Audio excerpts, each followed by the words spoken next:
welcome back to Guide with Samuel. And in today's quick tutorial, I will show you how to link Google Sheets to Zapier so updates happen automatically. Let's get started. First, open Zapier and click Create Zap. Now, for your trigger, search for Google Sheets and select it. Choose the new spreadsheet row trigger if you want Zapier to act when you add a new row.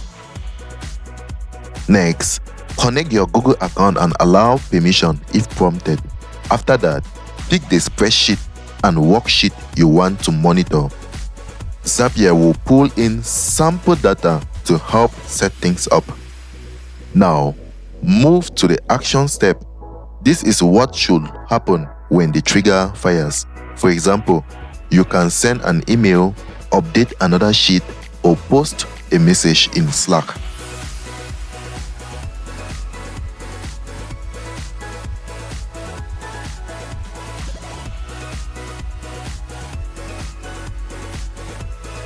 Once you have configured the action, test the Zap to make sure everything works as expected, then click Publish.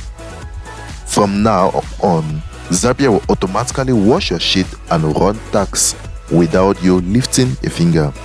And that's that, guys. If you found this helpful, don't forget to like and subscribe to Guide with Samuel for more helpful tutorials. Thanks for watching.